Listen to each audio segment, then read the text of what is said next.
Voltamos nesta entrevista com o inspetor Flávio Maia da Polícia Rodoviária Federal, com dicas, com informações importantes para você pegar a estrada com muita segurança. Jornalista Beto Almeida. Não, eu quero só retomar um pouco até de informação e de curiosidade, Luciano, em relação à informação que ele falou, que é o uso desses novos bafômetros, né, que chama de bafômetros passivos, porque o motorista ele não precisa colocar a boca lá naquele bocal, basta a aproximação. Mas tem um detalhe que eu quero que o inspetor Flávio explique pra gente, o seguinte: ele mede esse novo bafômetro, ele indica o consumo de álcool, mas ele não mede o teor de álcool no sangue do motorista. Ou seja, para isso, nesse caso, por exemplo, se o policial rodoviário federal ele faz a aproximação junto ao motorista, constata lá o uso da bebida alcoólica, para ele fazer a medição disso, ele vai ter que ir para o método tradicional, utilizar aquele bafômetro antigo. É isso mesmo, inspetor?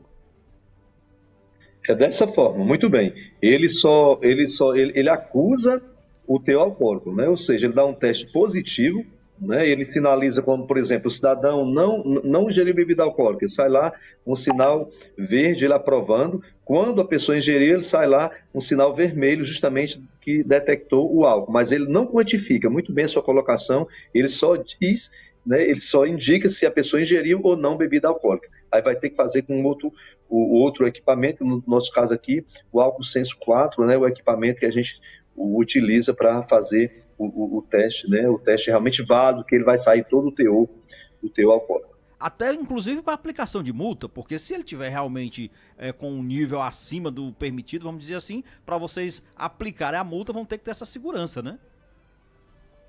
Exatamente. A gente, para aplicar a multa, vai ter que ter essa segurança. Só que hoje, assim, hoje é permitido, né, outros meios,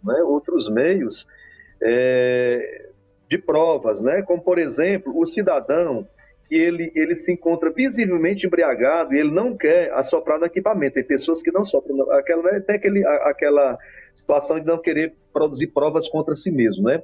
Mesmo assim, nós temos o quê? Um termo de constatação, onde nós sinalizamos lá alguns sinais, como, por exemplo, a pessoa está desorientada, ela estava com teor etílico, né? Ela estava com alguns sinais, ela muitas vezes os reflexos estão comprometidos, tem vários sinais que a gente detecta e ali a gente apresenta também para a autoridade policial, como também um vídeo, né, fotografias mostrando também o estado daquela pessoa ali embriagada. Isso também pode caracterizar, né, um crime de embriaguez, como também o cidadão que não quer soprar no equipamento, essa pessoa também ela vai ser autuada por recusa, né? É previsto também na legislação a autuação por recusa também, que é o mesmo valor da constatação por embriaguez, a multa de quase R$3.000, né?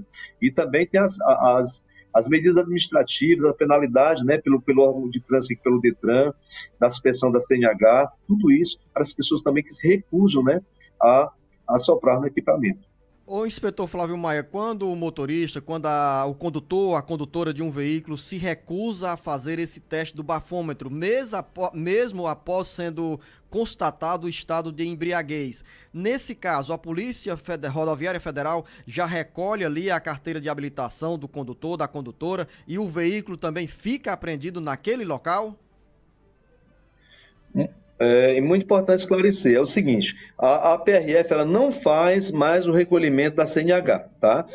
O que a gente faz agora, o veículo, é o seguinte, se tiver uma pessoa em condições de dirigir, que a gente também vai realizar o teste naquela pessoa, né? Que ela também se submeta ao teste, que ela queira fazer o teste. E deu tudo ok, a CNH dela está tudo ok, ela está ok para dirigir, ela vai continuar conduzindo aquele veículo ali. E a CNH é feita o recolhimento, né? Devido à suspensão pelo processo legal feito pelo Detran. A gente não faz o recolhimento dessa CNH. Inspetor, eu quero finalizar aqui a nossa conversa. O Beto Almeida tem outras perguntas, mas geralmente a gente sente uma dor maior no bolso quando vê uma multa que poderia ser evitada hoje. Para quem fizer uma ultrapassagem em faixa dupla, uma ultrapassagem indevida, qual é o valor da multa que o infrator estará pagando, o inspetor? O valor da multa de ultrapassagem, né? Assim, a gente foca muito aí na questão, né, que é bastante preocupante. A gente não foca nem no lugar da multa, assim, o valor da multa que é muito alta, né? Mas a gente foca mais na questão da vida, né? As ultrapassagens proibidas, elas têm assim, elas trazem um prejuízo muito grande para a segurança do trânsito. Nós temos muitas vidas perdidas por isso.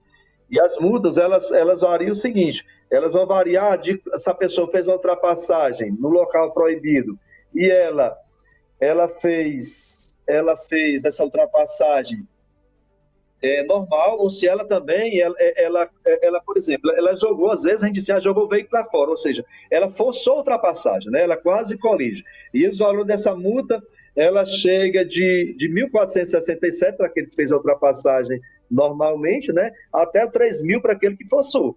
Né? É um valor bem significativo e também isso daí cabe também a suspensão, né, da CNH por parte, né, quando vai, né, acumulando aquela pontuação lá, por parte do órgão também de trânsito, né? Ou seja, mas assim, mais uma vez eu foco, o pior, né, a multa é muito ruim, mas assim, a gente tem registro de tragédias, né? Por exemplo, você vai transitando normalmente na rodovia e aí tem um aclive, né? E aí tem um aclive, e você vai normalmente.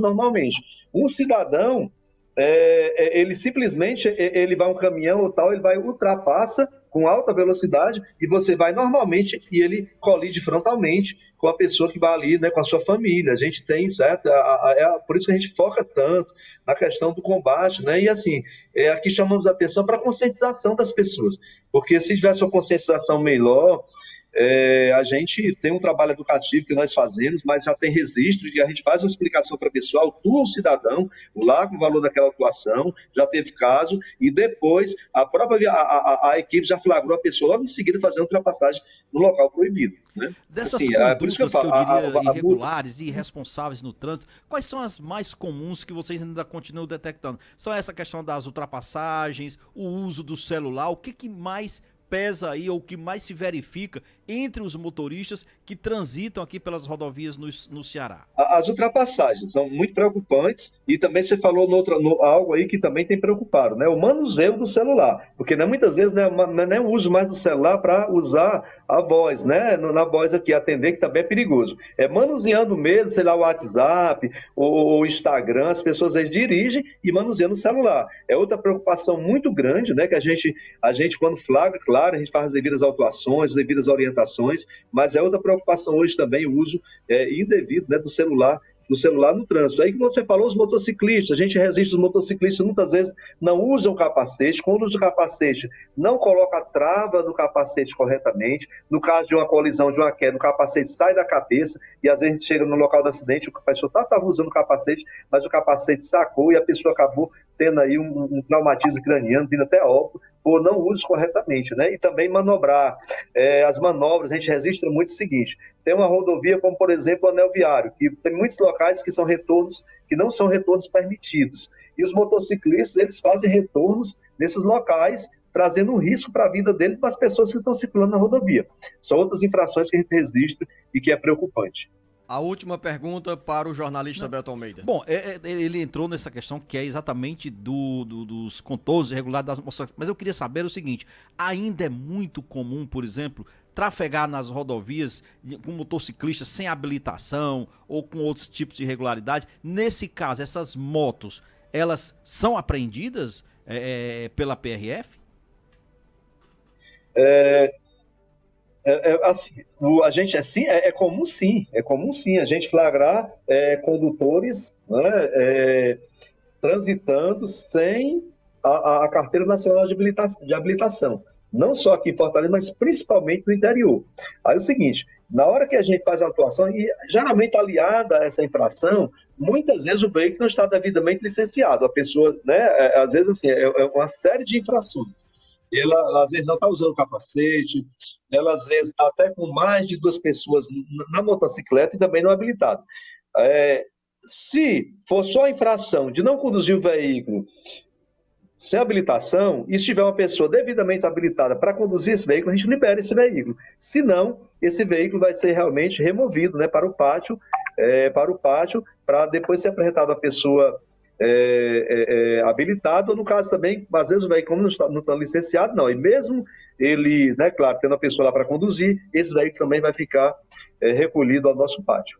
Nós conversamos aqui no Jornal Alerta Geral com o inspetor Flávio Maia da Polícia Rodoviária Federal. Inspetor, quero agradecer a sua presença aqui no Jornal Alerta Geral. O senhor, nesta entrevista, falou tanto sobre as ações educativas realizadas pela Polícia Rodoviária Federal e a gente também, na abertura desse espaço, acaba por contribuir com você, ouvinte internauta, nessas informações do ponto de vista educativo para evitar as tragédias no trânsito. O inspetor Maia foi feliz? Eu questionei sobre o peso no bolso da multa, mas muito antes de se pensar na multa, você precisa pensar na própria vida, na vida dos seus familiares que os acompanham ali dentro do veículo ou na vida de quem vem do outro lado. Então, por tudo isso, é importante essa reflexão antes de se colocar o pé no acelerador para fazer uma ultrapassagem indevida. Inspetor Flávio Maia, quero agradecer mais uma vez aqui no Jornal Alerta Geral a sua presença, desejar ao senhor, a todos que fazem a Polícia Rodoviária Federal, que nós tenhamos um ano de 2022 com mais consciência no trânsito, com mais responsabilidade por parte dos condutores e nós respeitemos, antes de respeitar a lei, respeitar a vida. Ao senhor, o nosso bom dia e nosso muito obrigado. Nós também que agradecemos no Zenô e Beto Almeida, tá? O trabalho de vocês é um trabalho muito importante, que vocês têm uma audiência muito grande, né? São muitas emissoras que transmitem essa mensagem de vocês. E a gente, no momento agora, né, que todos nós vencemos aí a pandemia, pessoas aí que agora procurar valorizar também a vida, né? Procurar fazer uma reflexão antes de sair de casa, um planejamento da viagem, saber se está bem, está descansado, se não ingerir bebida alcoólica, fazer um planejamento da viagem e para que todos possam chegar ao seu destino, né? O seu destino em paz. A PRF vai fazer o possível, né? Trabalhar diuturnamente para que todos façam uma viagem tranquila. Agora, a conscientização é muito importante. E no caso de uma emergência, pode ligar 191, que é o nosso número para melhor atender a toda a sociedade, a todos os motoristas, todos os condutores. Muito obrigado, inspetor Flávio Maia. Jornalista Beto Almeida, boa essa conversa com o inspetor Maia da Polícia Rodoviária Federal, com tantas informações, dicas para quem está saindo de casa, para quem nos acompanha pelas redes sociais do Ceará Agora, pelas emissoras que retransmitem o Jornal Alerta Geral, pela FM 104.3 e FM Agora 107.5 na região metropolitana de Fortaleza.